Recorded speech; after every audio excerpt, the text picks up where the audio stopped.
continue notre série d'enseignements sur l'amour. Le mois d'août, c'est le mot de l'amour. Est-ce qu'il y en a qui grandissent dans leur compréhension de l'amour? Est-ce qu'il y en a qui sont bénis? Alléluia. On a vu que l'amour ne devait pas se définir que par l'émotion. Sinon, c'est un amour qui est peu fiable, puisque les émotions, par définition, ça vient et ça va, ça vient et ça va. C'est ça l'expression, hein? Ça va et ça vient. Ah ouais. J'y étais presque. Ça va et ça vient. Et donc, baser la définition de l'amour que sur l'émotion, c'est avoir un amour très faible et qui n'est pas fiable et qui n'est pas durable. Au contraire, on a vu que l'amour est multidimensionnel. Il y a la hauteur, la profondeur, la largeur et la longueur. Et que dans cet amour multidimensionnel, il y a plusieurs dimensions. Il faut voir l'amour de cette façon-là. Et nous avons vu la semaine dernière la dimension de la passion, qui est un des axes de l'amour. Alors, je vais parler de 4 dimensions de l'amour.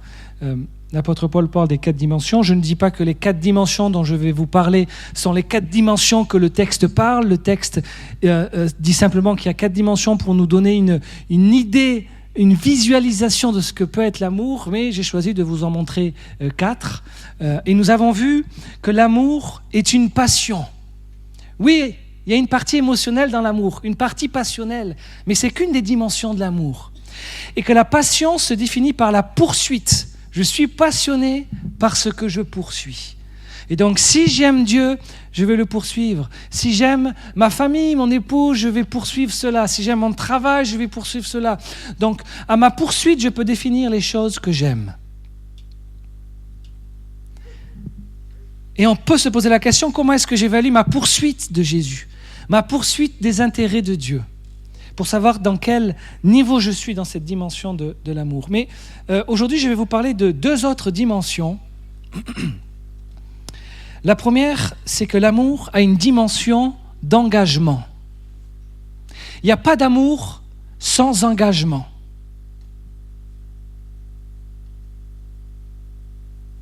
La passion va nous pousser à agir. On se met à la poursuite. Chaque dimension mène à une action, parce que l'amour n'est pas passif. L'amour n'est pas centré sur nous, l'amour est dirigé vers quelqu'un ou vers quelque chose.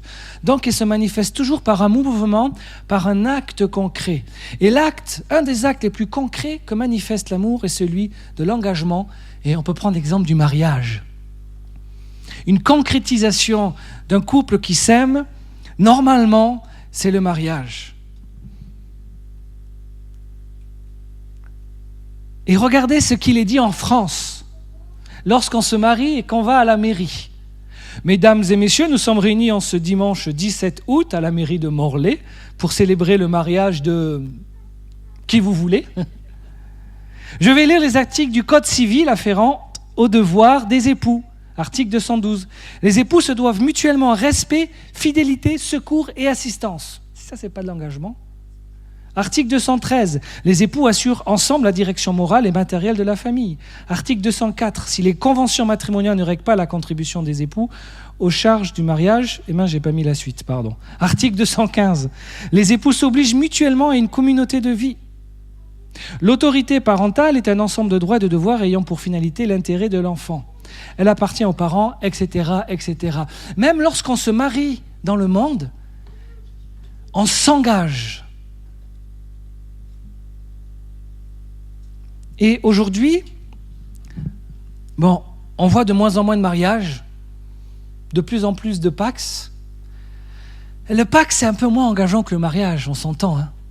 Divorcer, ça devient plus compliqué. Se dépaxer, c'est un peu plus simple.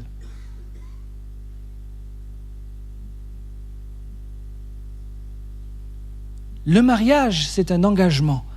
Un engagement, c'est une dimension de l'amour. Qu'est-ce qu'implique le fait d'être engagé? La fidélité. Quand je suis engagé, je suis fidèle. Et dans la Bible, rompre la fidélité, que ce soit envers un conjoint ou envers Dieu, c'est toujours présenté comme la rupture d'un serment, d'une alliance. Et c'est considéré comme un mépris de l'engagement initial. Et le mariage est souvent associé, c'est une métaphore qui est souvent associée pour décrire l'infidélité spirituelle d'Israël. Les prophètes disaient que le peuple était adultère parce qu'il s'était détourné de Dieu. Ils avaient trompé Dieu en se tournant vers des religions païennes. Le prophète Malachie, chapitre 2, verset 14, dit ceci, « Et vous dites, pourquoi ? Parce que l'Éternel a été témoin entre toi et la femme de ta jeunesse, que tu as trahi, bien qu'elle soit ta compagne et la femme de ton alliance. » L'infidélité conjugale est vue comme le rejet de l'alliance, de l'engagement. On rejette cet amour qui s'engage. Trahi, ça veut dire tricher, être infidèle, rompre, tromperie, enfreindre. L'alliance, c'est bien l'engagement. Et donc ce prophète s'adresse aux hommes d'Israël, et particulièrement aux prêtres, mais aussi au peuple en général, et il dénonce leur infidélité envers Dieu et envers leur engagement humain, notamment dans le mariage. Paul dit aux Corinthiens, « L'amour ne périt jamais. » Si l'amour ne périt jamais, la fidélité, qui au travers de l'engagement est un acte d'amour, ne périt pas. Rompre la fidélité, c'est atténuer, c'est tuer l'amour. Jérémie 2:2, voici ce que Dieu dit. « Je me souviens de ton amour lorsque tu étais jeune, de toute ton affection lorsque tu étais fiancé, quand tu me suivais au désert dans une terre inculte. » Le psaume 100, verset 5, « L'Éternel est bon, sa bonté durera toujours et sa fidélité de génération en génération. » Parce que Dieu t'aime, il te sera toujours fidèle. Oh. Parce que Dieu est amour, il ne rompt pas son engagement. Et c'est pour ça qu'on dit que l'Éternel est fidèle de génération en génération. Le Seigneur, Dieu, ne peut pas faire une œuvre d'infidélité, de tromperie, de trahison envers toi, puisque ce serait trahir l'amour. Dieu est amour. Psaume 117, 2. « Car sa bonté pour nous est grande, et sa fidélité dure à toujours. » Louez l'Éternel. Voilà une belle occasion de louer notre Dieu. Tu es fidèle, fidèle, fidèle à jamais. La fidélité, c'est un test de l'amour véritable dans la parole de Dieu. Et le manque de fidélité, qui est un manque d'engagement, est souvent le signe d'un amour qui s'éteint ou qui n'est pas authentique.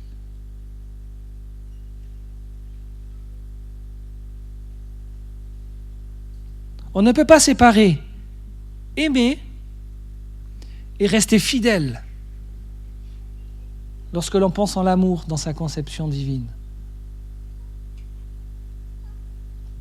Le prophète Agée, chapitre 1, verset 2-4, ce peuple dit « Le temps n'est pas venu de rétablir la maison de l'Éternel. Est-ce le temps pour vous d'habiter vos demeures lambrissées ?» C'est Dieu qui parle. Le peuple se dit « Mais on ne s'occupe pas de la maison de Dieu. » Et est-ce le temps pour vous d'habiter vos demeures lambrissées ? Quand cette maison est détruite, il parle de son temple. Le peuple mettait son énergie dans ses affaires personnelles, dans l'édification de leur propre vie, de leur propre projet, de leur propre maison. Et ils négligeaient le service de Dieu. Ils s'engageaient pour leurs propres choses. Et Dieu, au travers de son prophète, dit « Mais est-ce le temps de vous occuper de vos maisons lambrissées pendant que ma maison est en ruine ? Dans quoi êtes-vous engagés ? Regardez ma maison, regardez mes intérêts, regardez mon royaume, et vous décidez de vous engager autre part. Est-ce vraiment le temps de faire ceci ? Et on voit bien que l'absence d'action, dans ce sens-là, l'absence de fidélité, d'action, d'engagement envers Dieu est le signe d'un amour qui se refroidit. Apocalypse, chapitre 2, versets 4 et 5. « Mais j'ai contre toi que tu as abandonné ton premier amour. Souviens-toi donc d'où tu es tombé. Reprends-toi et pratique tes premières œuvres. » C'est comme si l'amour était associé aux œuvres. Avant, tu pratiquais tes œuvres. Et là, je te regarde et je vois que tu n'as plus ce même amour. Tu l'as abandonné. Rappelle-toi ce qui s'est passé. Fais mémoire, où est-ce que tu as chuté? Et décide de revenir dans tes premières œuvres d'amour, dans ton engagement pour moi. Tu as fait de belles promesses à Dieu, je te suivrai. Oh, je te donne ceci, je te donne cela. Est-ce que le temps ne t'a pas désengagé dans les promesses, dans les vœux que tu avais faits à Dieu? Est-ce que ton amour s'est refroidi? Le manque de temps, le temps qu'on ne donne pas est un signe que l'engagement est éteint. La fidélité et le temps.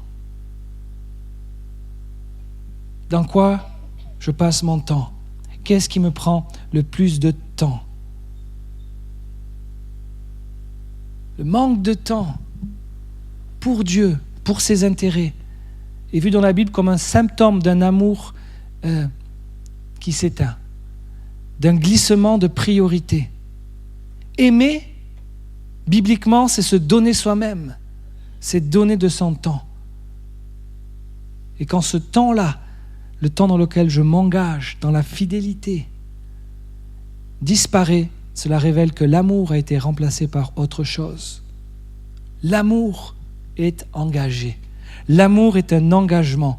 Engagé, c'est la volonté de donner notre temps, la volonté de donner notre énergie, de nous donner nous-mêmes à quelque chose ou à quelqu'un en quoi l'on croit. C'est cela, être engagé.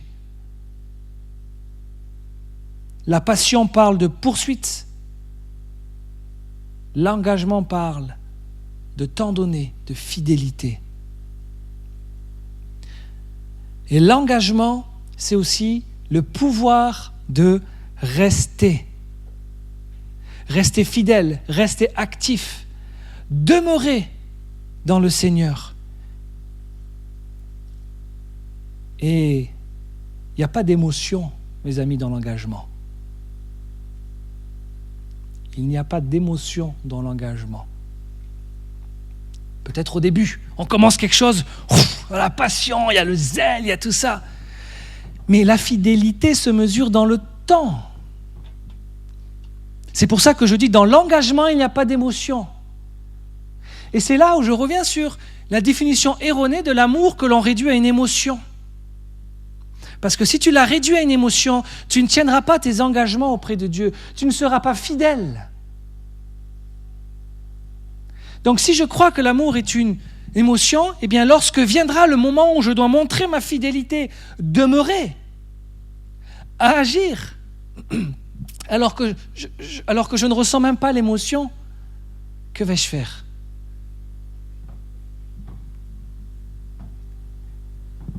Aimer, c'est donner du temps, mais c'est le donner d'une manière continue, de rester dans l'engagement, de demeurer engagé.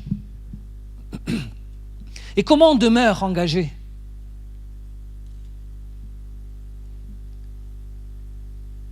L'engagement,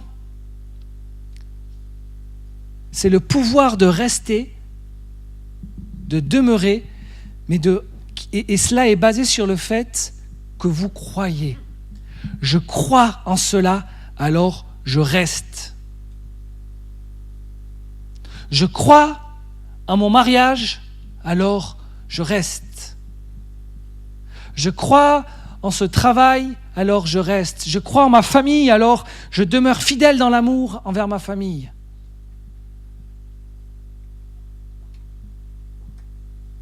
Et c'est la raison pour laquelle on peut être croyant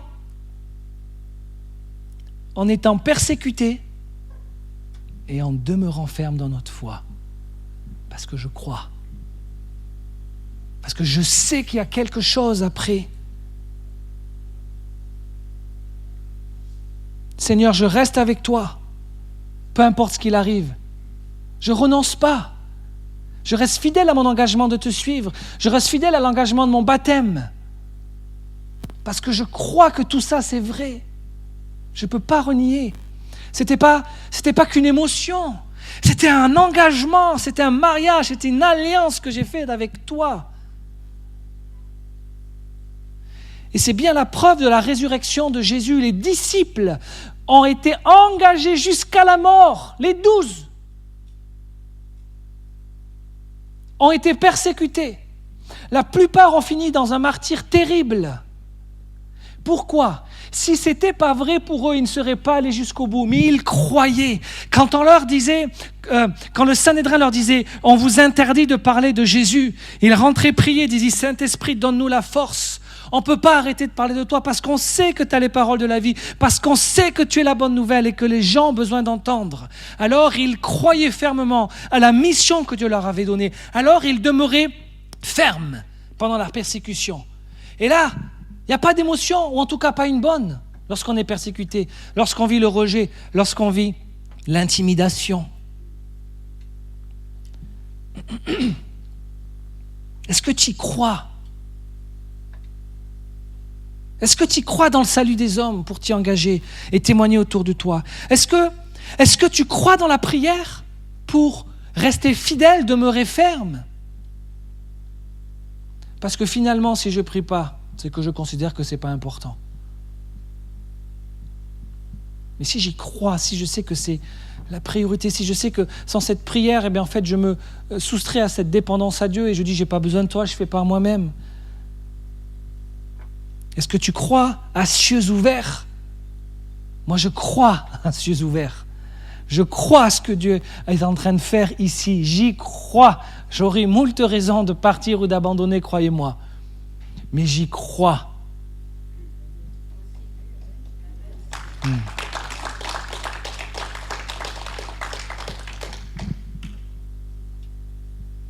Maintenant, je vais vous donner une définition de l'engagement, celle que j'ai choisie. Elle risque de ne pas te plaire. Mais c'est la vérité. L'engagement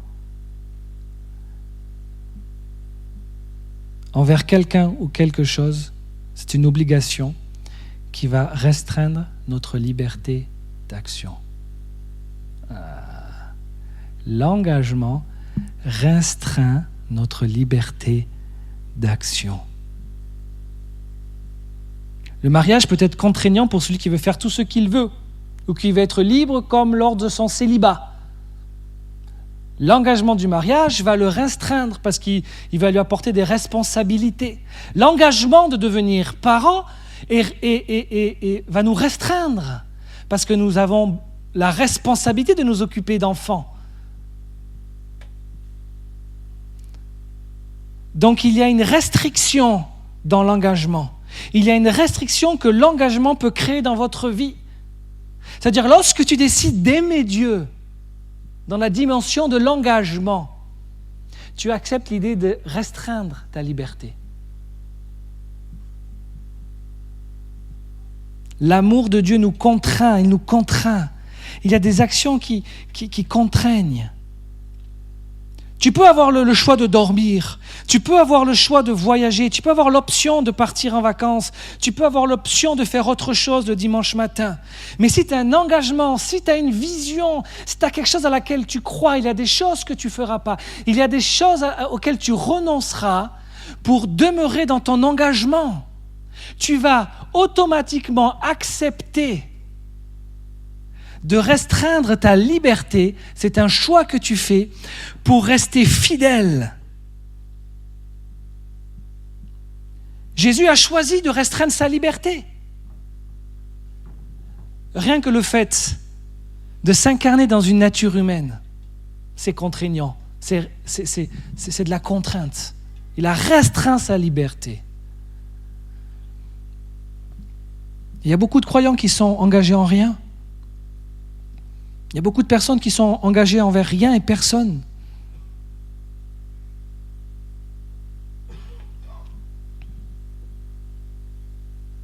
J'aime cieux ouverts. Ok, donc je poursuis. J'aime cieux ouverts, ce que Dieu est en train de faire ici. Quand je dis j'aime cieux ouverts, c'est pas l'église, le bâtiment, c'est l'œuvre, vous comprenez ? Donc je m'engage. Ah ouais, mais du coup ça va être contraignant. Je vais devoir venir un peu plus tôt à l'église. Ou je vais devoir donner un peu plus de temps pour m'occuper des enfants ou de ci ou de ça. C'est contraignant. Ah, donc je ne m'engage pas finalement. Je ne veux pas perdre ma liberté.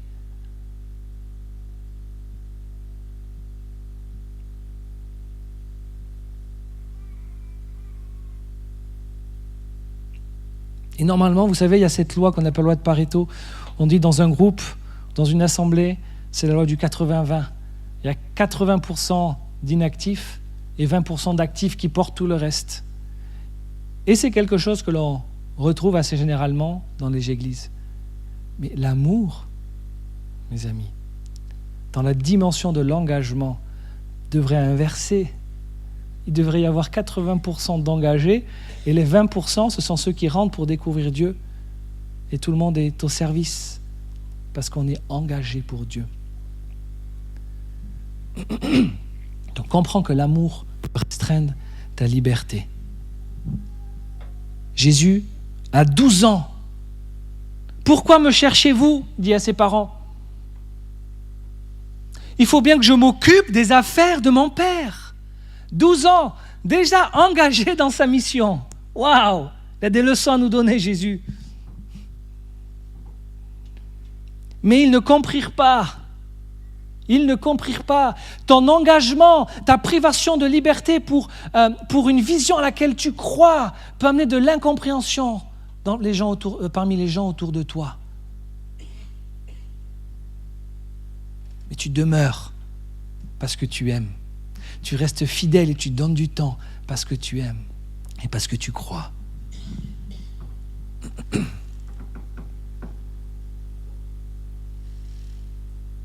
L'engagement pour ton service, pour ta mission. Nous sommes tous sauvés pour des œuvres bonnes que Dieu a préparées d'avance. Est-ce que tu t'engages dans la mission pour laquelle Dieu t'appelle ? Ça peut être dans le service concrètement. Ça peut être dans la formation des disciples. Est-ce que tu t'engages ? Est-ce que tu vas tenir ferme ? Est-ce que tu vas rester fidèle ? Sachant que tu crois qu'au travers de cela, le Seigneur va façonner ce cœur de serviteur et va te faire rentrer dans les plans qu'il a pour toi ? Est-ce que tu demeures fidèle dans le travail de transformation que Dieu opère en toi ? Est-ce que tu demeures, tu acceptes cela pour ensuite lui permettre de t'utiliser de gloire en gloire ? C'est, mes amis, la dimension de l'engagement.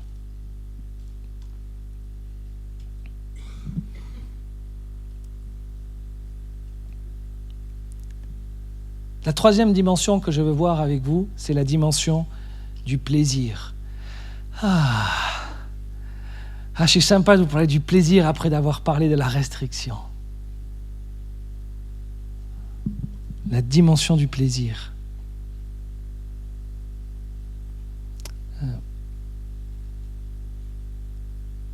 Et peut-être j'aimerais qu'on fasse un temps de prière là. Tu peux mettre la petite musique de fond, juste pour nous aider à rentrer dans un temps de prière. On vient de parler de la dimension de l'engagement. Est-ce qu'on peut fermer les yeux ? Lève-toi si tu veux, peu importe la position. Mais on ne peut pas aller plus loin avant de prier et de nous mettre devant le Seigneur.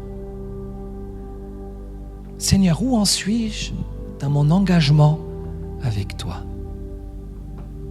Tu me dis de t'aimer. Je comprends que t'aimer, c'est s'engager. Je comprends que dans l'engagement, il n'y a pas l'émotion de la passion, de la poursuite de la passion ou du plaisir. Mais je comprends que c'est une expression de ton amour, que c'est une dimension de l'amour.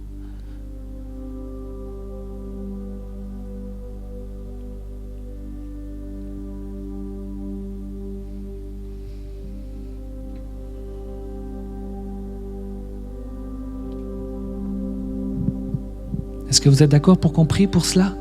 On va prier ensemble. On va prier ensemble. Tu vas élever ta voix et tu peux prier en langue. J'aimerais qu'on fasse ça en église ensemble. Tu vas commencer à élever la voix et tu vas dire « Seigneur, aide-moi à t'aimer » ou « Seigneur, montre-moi dans quoi tu veux que je m'engage » ou « Seigneur, montre-moi dans quoi j'ai arrêté de m'engager ». Est-ce qu'on peut élever la voix tous ensemble ? Merci Seigneur.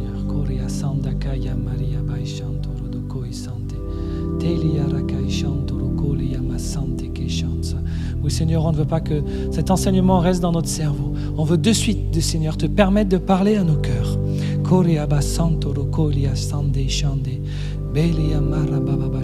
Quel engagement tu attends de moi, Seigneur?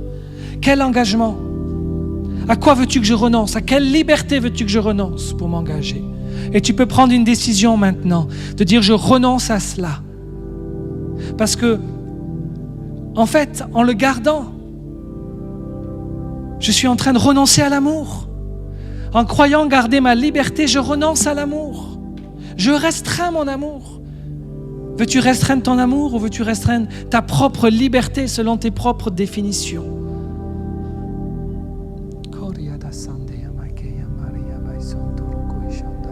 Tu peux prier et dire, fais, Seigneur, de moi quelqu'un d'engagé. Peut-être que tu as eu l'habitude de rompre tes engagements, de rompre tes alliances, de rompre tes promesses. Demande au Seigneur, crée en moi, fais en moi quelque chose de nouveau pour que je ne sois plus connu comme la personne qui ne tient pas parole, mais que je sois maintenant connu comme quelqu'un qui tient ses engagements à l'image de mon Sauveur Jésus, qui a tenu son engagement, qui a été jusqu'au bout, à l'image de mon Dieu, qui est fidèle, fidèle, pour toujours fidèle. Seigneur, aide-moi à devenir fidèle.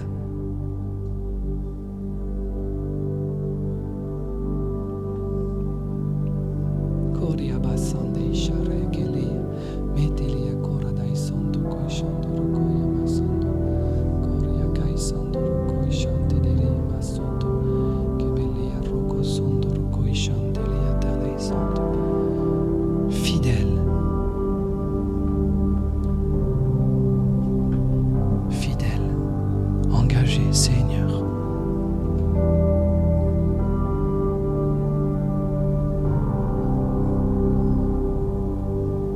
Il y a une grâce pour ceux qui acceptent de renoncer à certaines libertés et qui s'engagent sur le chemin du service. Oui, ça peut coûter. Mais rien n'est facile finalement dans cette vie quand même. Oui, ça peut te coûter du temps. Oui, parfois ça peut te coûter de l'argent parce que tu t'étais engagé envers Dieu à donner tant. Personne ne t'a forcé, c'est toi qui avais pris la résolution dans ton cœur, et tu as arrêté cet engagement. Reprends, sois fidèle. Tu vas découvrir des grâces particulières que tu n'auras pas. Il y a des grâces, des cadeaux de Dieu qui sont pour ses serviteurs, ceux qui sont sur le chemin de l'engagement, le chemin de la fidélité, le chemin de ceux qui donnent du temps. Ça vaut le coup, mon frère, ma sœur. Il peut y avoir des larmes, mais ça vaut le coup. Il peut y avoir les persécutions, mais Jésus nous dit que notre récompense sera grande dans le ciel. Alléluia! On ne regarde pas ce que le monde peut nous offrir ici, on regarde aux promesses éternelles. Mais ça prend l'engagement. Ça prend l'engagement. Et l'engagement, c'est dire à Dieu, je t'aime.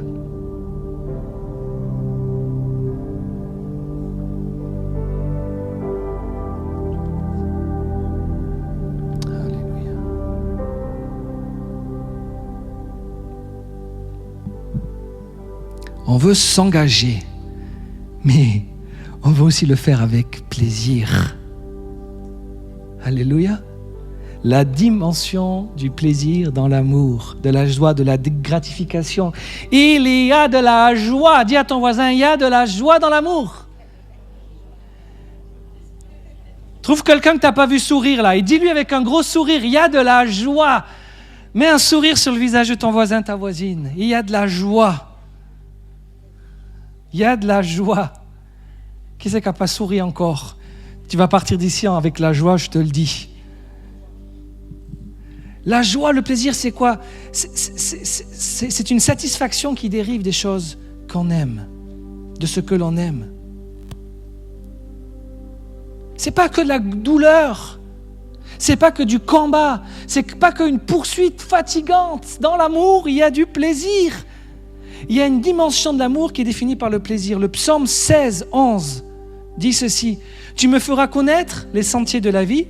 Il y a d'abondance joie devant ta face. Est-ce que tu as déjà été devant un buffet abondant? Quand tu es devant un buffet abondant, tu ne peux pas tout manger, il y en a trop.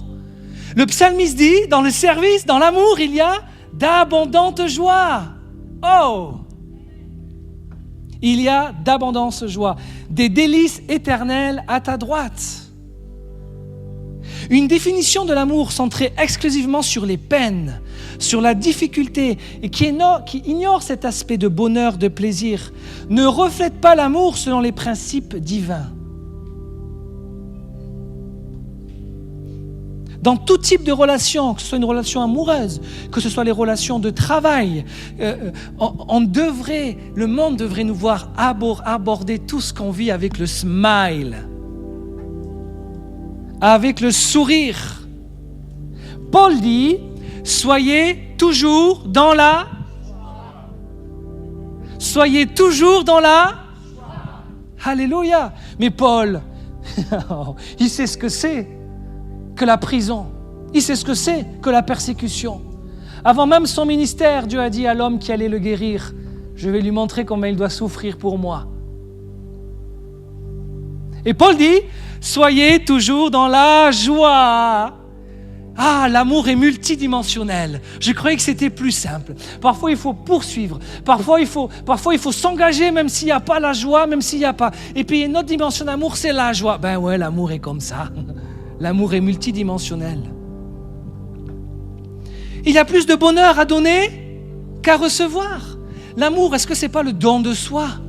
Donc, quand tu te donnes, tu as une joie. L'amour se manifeste par le don, une grande joie.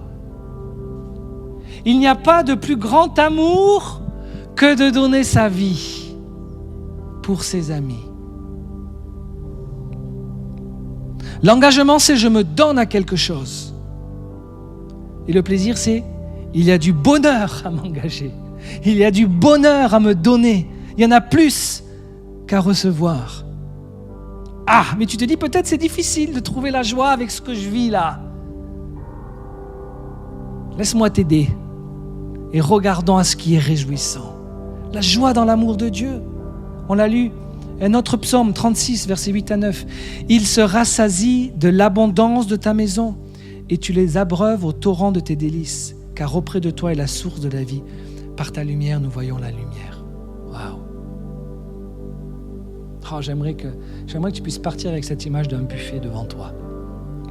Note bien, psaume 36, 8 et 9, et psaume 16, verset 11, et médite là-dessus. Et viens manger au banquet du Seigneur.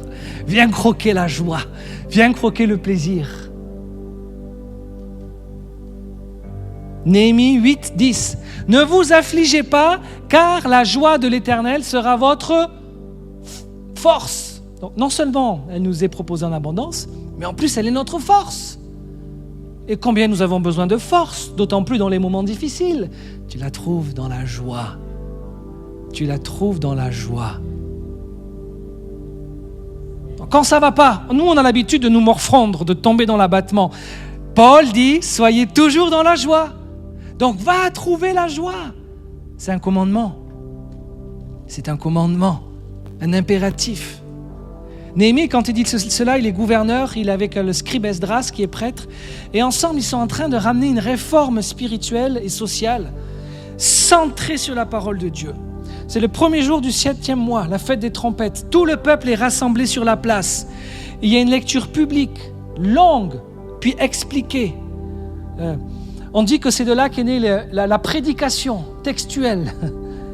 Il y a une prise de conscience collective alors que la parole est lue.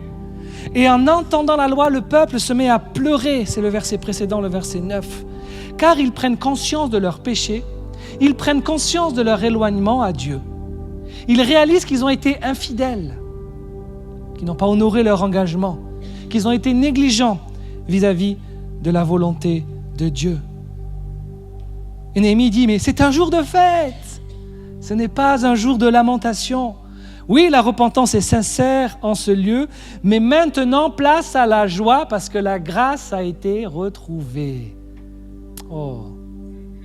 Il y a plus de joie pour une brebis qui est retrouvée que pour 99 justes.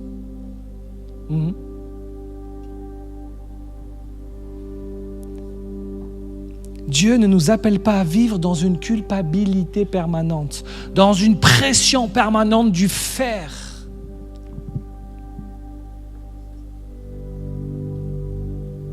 Mais il dit la vraie repentance, elle amène à la restauration, puis ensuite la joie. Et cette joie est source de force. C'est le fruit d'une relation saine avec Dieu. On peut pleurer devant Dieu, mais on se relève avec sa joie. Et si tu es venu avec les larmes ce matin, je veux proclamer que tu vas repartir avec la joie. Une joie du ciel. Jean 15, versets 9 à 11. Comme le Père m'a aimé, je vous ai aussi aimé. Demeurez dans mon amour, afin que ma joie soit en vous et que votre joie soit parfaite. Demeure dans l'amour de Dieu. Et on est en train d'expliquer ce que c'est cet amour. Demeure là-dedans, afin que Dieu soit joyeux de te voir et qu'il te communique cette joie. Waouh! Quel cadeau! Quel cadeau!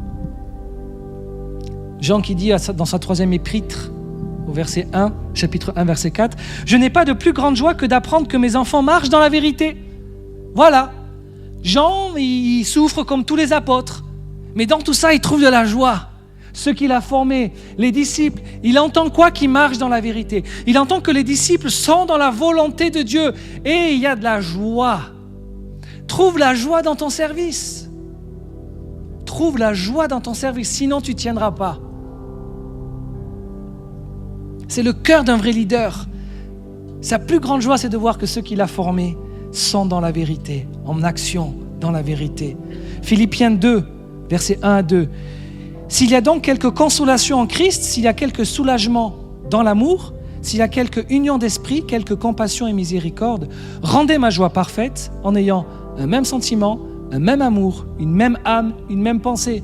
Pour l'apôtre Paul, dans ce cas-là, c'est « soyez un, s'il vous plaît, vous divisez pas, et là j'aurai la joie. » Je ne sais pas si vous vous rappelez la marche pour Jésus, nous on était dans la joie, une joie, je sais qu'on n'explique pas, 2-3 jours après cette marche pour Jésus, d'avoir dans l'unité marché pour Jésus. La joie d'être unis, la joie d'être ensemble, la joie de travailler à cette unité, dans l'église, dans les familles, dans le couple, dans le corps de Christ. Proverbe 5, versets 18 à 19. Que ta source soit bénie et fais ta joie de la femme de ta jeunesse. Biche des amours, gazelle pleine de grâce. Je l'imagine sauter la gazelle. Sois en tout temps enivré de ses charmes, sans cesse épris de son amour. En hébreu, l'expression « fais ta joie »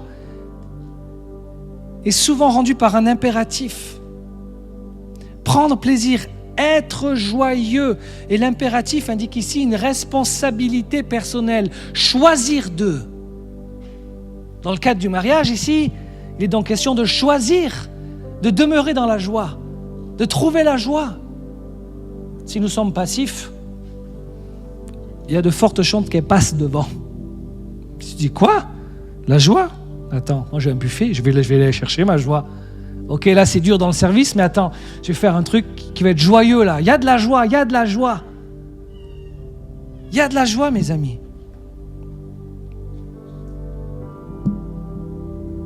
Ce texte ne dit pas simplement tu seras heureux avec elle, mais réjouis-toi en elle. Il y a une intention, une volonté, on peut même dire une discipline de cultiver cette joie. Et ça se mélange, ces dimensions de l'amour. Je vous donne un exemple. Lorsque le Seigneur nous a mis à cœur la marche pour Jésus, c'est tombé dans notre cœur et c'était dans la passion, dans la poursuite de l'unité, dans la poursuite de ce que Dieu est en train de faire. Donc ça collait, Seigneur, on comprend. Ensuite, il est arrivé la dimension de l'engagement. Et là, il a fallu lancer le truc. Et il a fallu lancer le truc. Et là, c'était pas facile. Là, il n'y avait pas forcément beaucoup d'émotions, de joie. C'était dur parce que ça demandait de se dépasser. Moi, je suis un gars très simple. Je n'ai pas l'habitude de parler aux autorités, d'être contacté par la police pour des gros événements, de contacter toutes les églises. Et il a fallu se faire violence pour faire ça. Mais on se dit, quand tu sais que Dieu t'appelle, tu es dans l'engagement. Et dans ces moments-là, je n'étais pas en train de sauter de joie. Le jour J, j'étais en train de sauter de joie.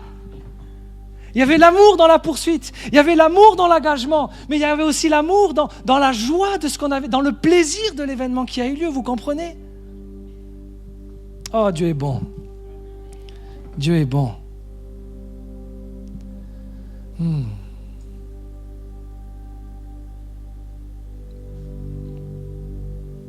a besoin de plaisir quand on sert Dieu. Le manque de plaisir va venir étrangler cette dimension de l'amour.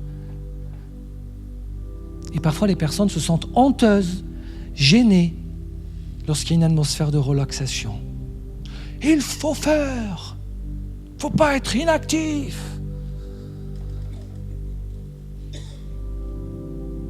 Réjouissez-vous. Faites des choses qui font plaisir.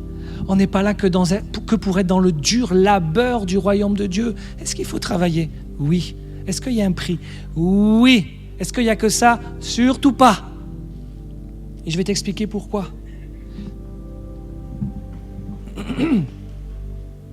Participe au groupe de marche. Ou même lorsque tu es dans un service, eh bien, on peut se retrouver ensemble pour un temps juste de joie, de communion fraternelle. C'est pour ça qu'on fait les agapes.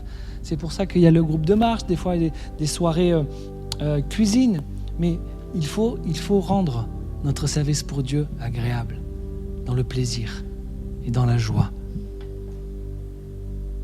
Je ne veux pas d'une vie qui est juste pleine de passion et d'engagement, mais sans la joie. Je redis, moi je ne veux pas d'une vie où on est à la poursuite de quelque chose, dans l'engagement, mais tu n'as pas la joie. Jésus, quand il y avait les enfants qui étaient autour de lui, les apôtres, les disciples ont dit, mais allez, laissez les enfants, là c'est sérieux, sortez les enfants. Jésus a dit, quoi? Laissez les enfants venir à moi. Donc, Jésus discutait sérieux, et puis là il s'assoit, puis il y a les enfants. Mais si vous avez des enfants chez vous, 3 par exemple, vous asseoir et discuter sans qu'il y ait du bruit, c'est compliqué. Allez les enfants, laissez-nous. Alors c'est ok les disciples, si on faisait une pause, regardez les enfants, je vais vous apprendre quelque chose, il faut leur ressembler. Donc là Jésus était assis, il y avait du bruit, les enfants qui jouaient. Oh, on n'était pas dans l'enseignement, il faut enseigner, taisez-vous. Les gars, calme, c'est des enfants. Jésus qui mangeait avec les pécheurs, les gens de mauvaise vie. Est-ce que vous croyez que c'était des repas, voilà. Les pécheurs, les gens de mauvaise vie, c'était des gens du monde qui avaient un peu renoncé à leurs pratiques juives. Hein. Ça ne devait pas être un truc très spirituel, très sérieux, à la mode rabbin. Pour que les gens aiment être avec Jésus, c'est que ça devait être détente, les repas devaient bien se passer. On a le droit de rire, on a le droit de faire des blagues. Heureusement. On ne doit pas se prendre trop au sérieux. On peut faire attention à quoi on rigole, bien évidemment. Mais attention au manque de joie dans notre marche avec Dieu. Parce que le fruit d'une marche sans la joie, sans le plaisir, aura un goût, bravo, amer. Je termine par 2 exemples. Peut-être 3. Marthe et Luc. Marthe, travaille. Marthe, pose-toi, profite de Jésus, sois dans le plaisir. Non, travaille. Jésus, tu la vois pas, ma sœur, là? Bon, peut-être que j'exagère le ton, là. Ok, c'est pour mettre bien l'emphase. Elle était en colère contre sa sœur. Prends du plaisir. Sinon, tu vas te mettre en colère. Tu vas être irrité contre les autres au lieu de te réjouir. Est-ce que tu es beaucoup irrité? Pose-toi la question, est-ce que tu prends plaisir dans ce que tu fais? Tourne-toi vers ton voisin et dis-lui, prends plaisir dans ce que tu fais. Prends plaisir. Parce que je ne veux pas que tu sois irrité envers moi qui prends plaisir. Parce que moi, je vais prendre plaisir comme Marie. Jonas, hein? Il n'était pas content que Dieu aille prévenir le peuple de Ninive. Amertume, même colère envers Dieu. Le fils aîné, dans la parabole du fils prodigue, il ne s'est même pas réjoui que son frère est revenu, qu'il a eu la fête, alors que lui, il était en train de faire quoi? Travailler. Il était dans la passion, la poursuite des affaires de son père. Il était dans l'engagement, dans la fidélité. Je suis au travail. Et c'est dur, mais je tiens le coup. Et il y a quelqu'un qui arrive, ils se réjouissent là, et moi je suis en train de travailler, et eux se réjouissent. Colère, jalousie. Oh, on ne veut pas de ça. On ne veut pas de ça. Un service sans joie va produire d'un fruit amer.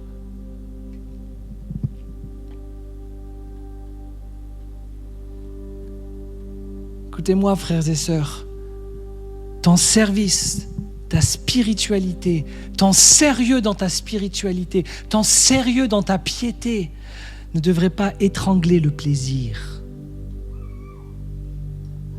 Et le problème survient lorsque notre vie est définie par le plaisir. Et je ne parle pas de ça, vous comprenez. Lorsqu'on définit toute notre vie sur le plaisir, là, on rentre dans un autre écueil. Mais vous avez compris que ce n'est pas ce que je dis. Lorsque toute notre vie tourne autour des impulsions du plaisir, ce n'est pas bon. Mais lorsqu'il en manque dans le cadre de notre service pour Dieu, ce n'est pas bon non plus. C'est une expression, c'est une dimension de l'amour.